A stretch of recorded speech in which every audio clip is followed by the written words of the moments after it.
please welcome to the stage Denise Ho, singer and activist from Hong Kong.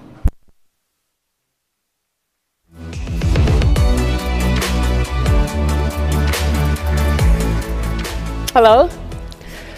So I am very jet-lagged right now. So I would like you guys to give me some energy, please, with a round of applause.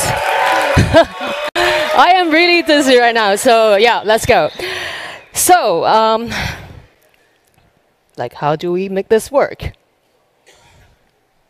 Ah, there it is.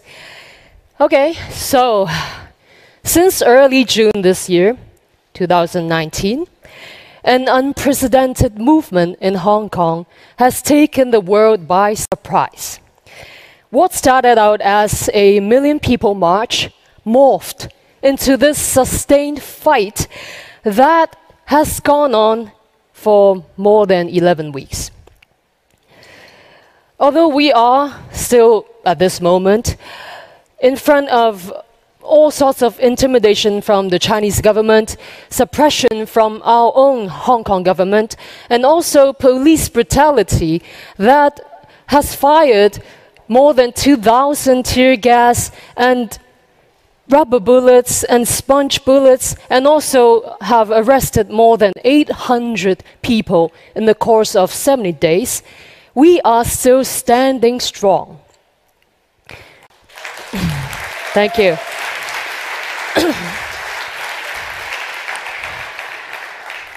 But how are you guys doing this? That was the question that I was asked most by international journalists and press. So, this unique fight of Hong Kongers is first leaderless, without anyone telling us what to do or when to do it. It is totally organic, decentralized, and driven by tens of thousands of protesters taking action independently, but also miraculously as one. My name is Denise Ho.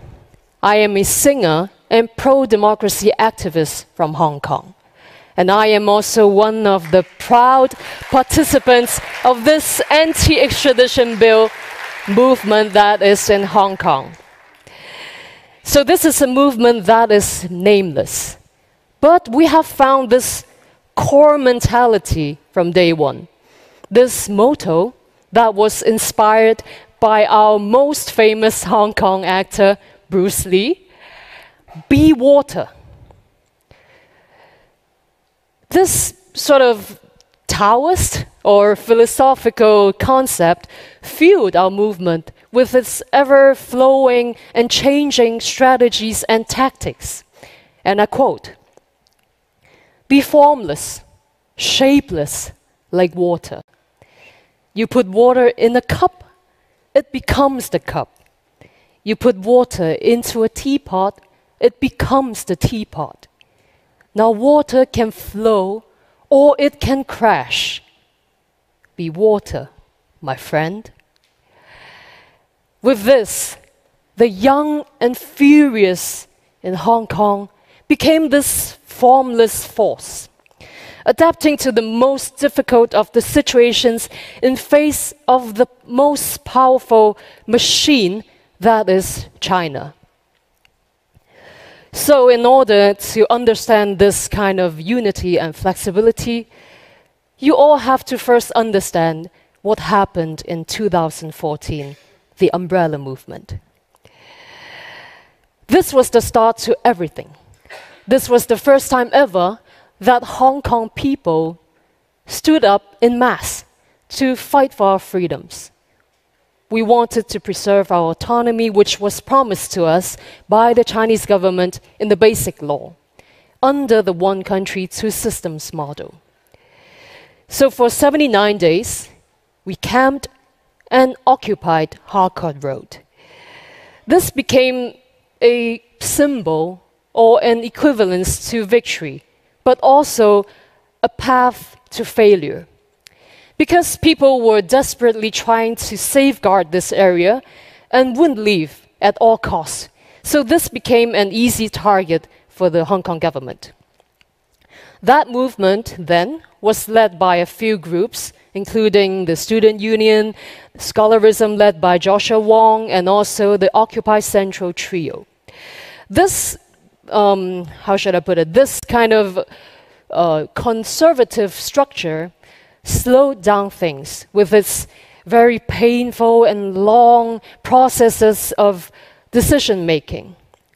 So this created frustration among the people because when bad decisions were made, they weren't part of it and they felt that their voices weren't heard.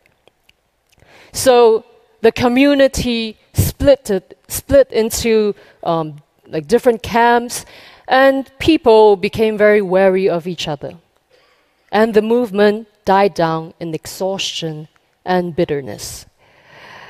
5 difficult years passed by with us trying to heal from this kind of disappointment. And also we saw our freedoms slowly eroded away by the government. So, back to 2019. This year, with the government trying to impose amendments on this extradition bill that would potentially remove the firewall between China and Hong Kong, we realized that this was the last chance for us to step up and to save our home. On June 9th, 1 million people came onto the streets. The government ignored us, so 1 week later, 2 million people came onto the streets. I remember walking everyone along these packed streets, and we were all stunned by this kind of turnout. And we were also moved to tears when we heard the official numbers. 2 million people.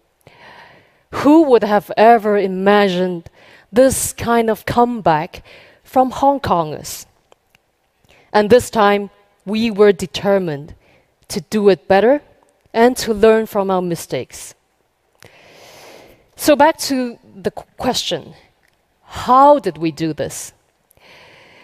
This leaderless movement found its solution. In short, it was technology combined with explosive amounts of creativity. So, to explain a bit about our problems, we were facing these 3 main issues: centralization of power, fake news and twisted facts, and getting people's voices heard. And actually, the solution was quite simple and basic. 3 things. 1, an online forum, live streaming, and a messaging app. Obviously, that is nothing new, especially to you people. So these were tools available to everyone, and also they were free. But with these, we achieved the decentralization of the whole movement, easy access to real-time facts, and highly effective and anonymous communication. So first, the forum. The most unexpected turn of this whole movement was the uprising of one local online forum that was named the LIHKG Lindang Forum. This became the ultimate platform for people to pitch ideas and to strategize. And to give some context, we actually had a similar forum back in the days of the umbrella movement called the Hong Kong Golden, but it didn't really help the people because it had some problems eventually with the security, because they didn't have the security measures in place. So the trolls came and they could deliberately try to divide people. And to solve this weakness, this forum built its system of protection. First, it had a limited amount of registration only to university emails and ISPs. And people could post new threads and comments, and you could upvote or downvote them, something like Reddit. And so the posts with the upvotes would go up onto the sections where everybody could see it. And they had measures to prevent trolls, where new members would have this P icon next to it, meaning probationary license, and also we could verify everyone's history. And this prevented the division of the participants in this kind of community.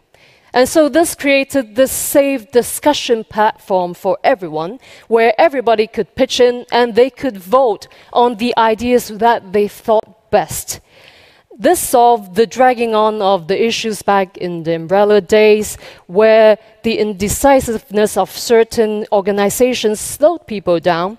And also this solved the finger pointing, because everyone could voice out their opinions. So in short, the best idea wins, and everybody can be the leader. So secondly, the messaging apps.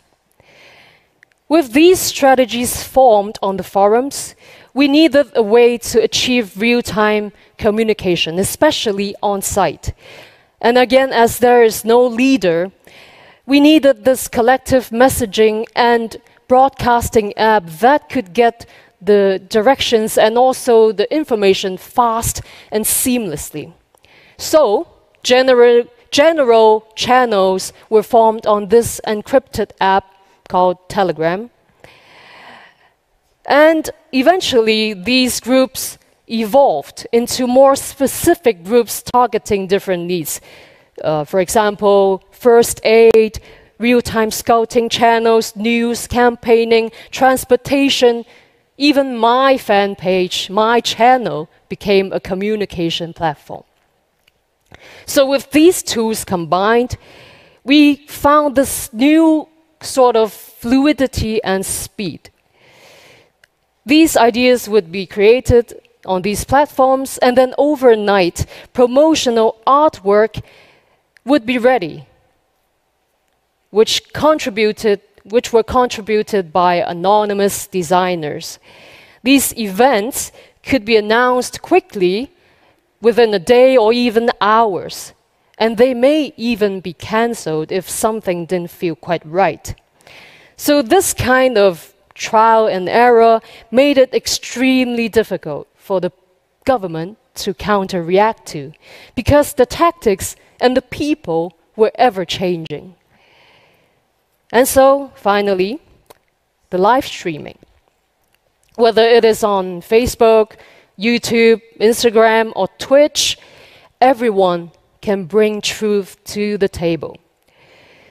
With the police brutality increasing by the day, everybody could grasp what was happening. When at the time of the umbrella movement, we only had a handful of channels. Now, with live streaming accessible and also free to everyone, anybody could be this live channel. We had dozens of channels, live broadcasting every time there were actions in every corner, every hour. So it became very impossible for the government to deviate people from the truth, because we saw it happen while it happened. So we saw police brutality happening every day. We saw police covering up their warrant cards to avoid responsibility. We saw them beating up people, arresting people unjustifiably. And we saw them dressed up as protesters, trying to provoke other people, and then at the other moment trying to arrest them. So this kind of live streaming was also useful for me, because I was in face of riot police at certain moments, and I was able to capture these moments because of this live feed. Let's take a look.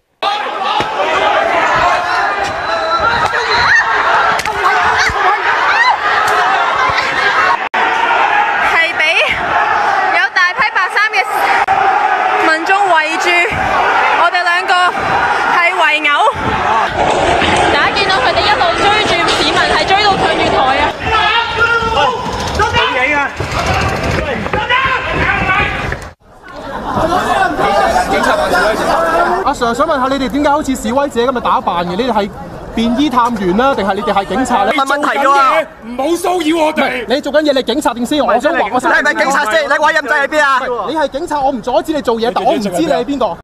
擺低個鏡頭。唔係，你係邊度先？點解擺低鏡頭啊？我點解要擺低個鏡頭？我顯示我嘅委任證，我唔需要俾你全世界睇嘅。即係你係警察，唔需要睇啫。唔需要，你係警察得㗎啦。你講你係咪警察？你冇講過。自己諗啦。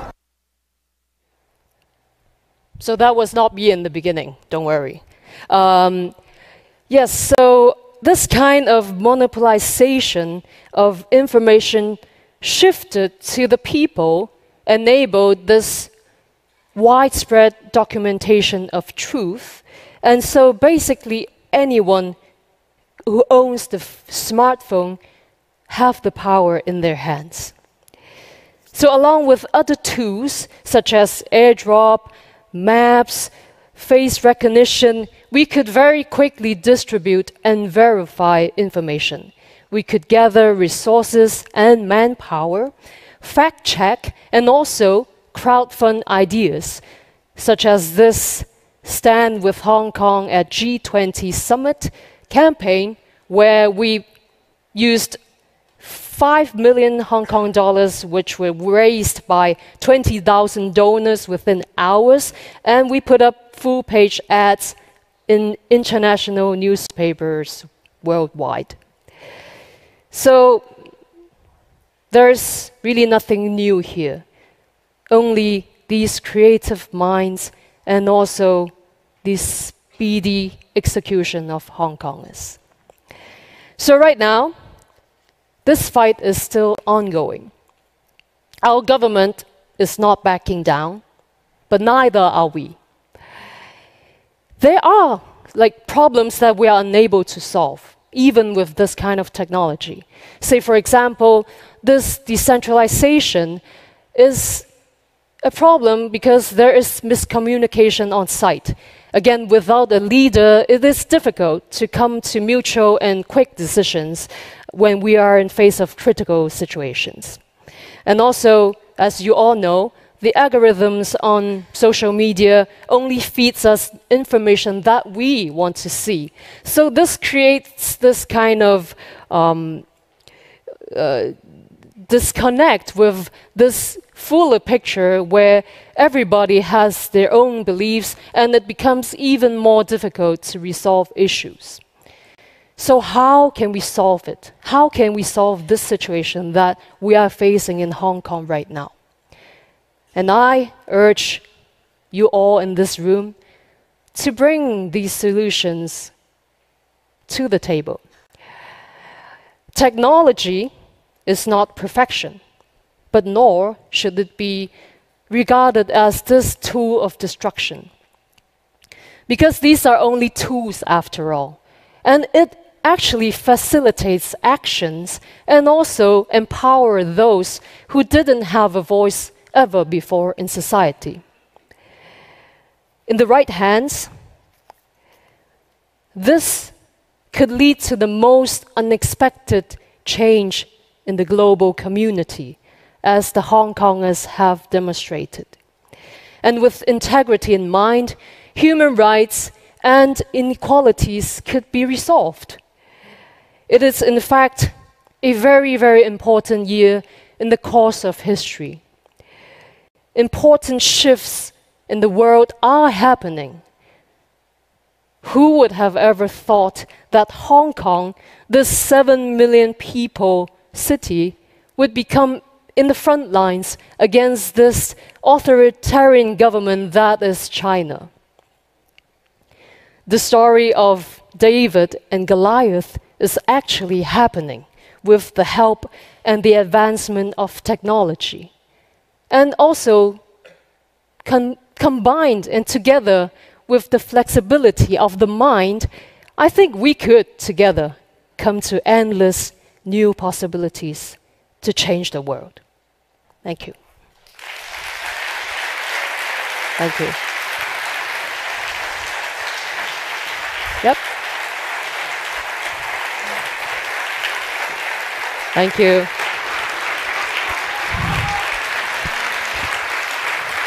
So, I am here. I'm so glad to be here with you all in San Francisco. I am leaving tomorrow night. No, actually, I'm leaving tonight. So I'll be jet lagged again at home. But before leaving and to end this amazing day with you all, I brought the song with me. And if you could spare 5 more minutes with me, I could bring you some of the amazing footages from the streets of Hong Kong. And also, this is a song that I want to dedicate to all the beautiful people of Hong Kong. The name of this song isn't Cantonese, but it is about this group of people trying to find the light among this kind of very, very darkness. The name of the song is called Polar. Thank you. Maybe you could clap with me.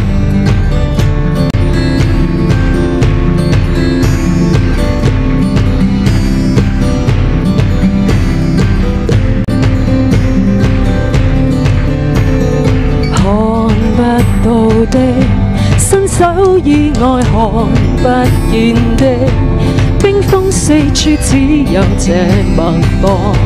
追索着風裏那段幻覺，會失去的，多麼拼命也消散的，孤單進退可以軟弱嗎？黑晝內想有你回答，尋找過程根據流失了還再追，能減散仍不退。昨日已離去，轉入歲月裏，幻想再來這裏。嚴冬降臨，天可會照起來？光陰布滿征途，絕處可尋答案。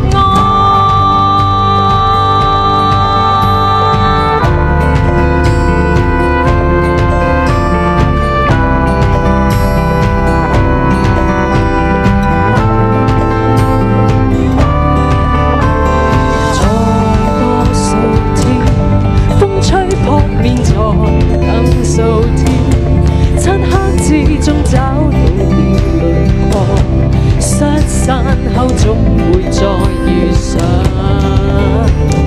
那一線光，即將散落全土赤膊，風中依稀聽到了號角，這片地中再看到那豔陽高飛。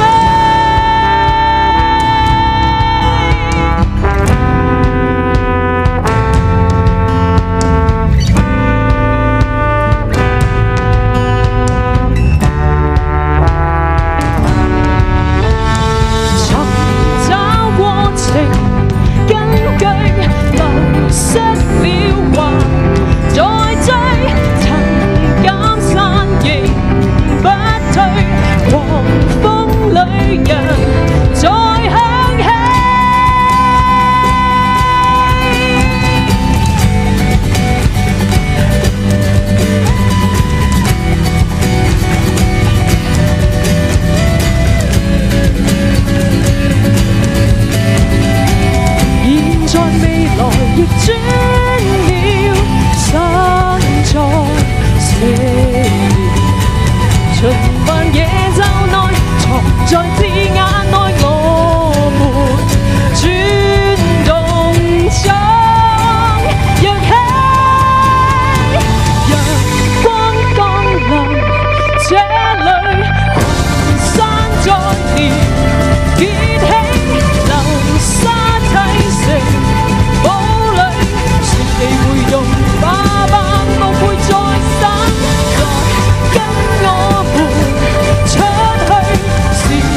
Thank you, San Francisco. Thank you all.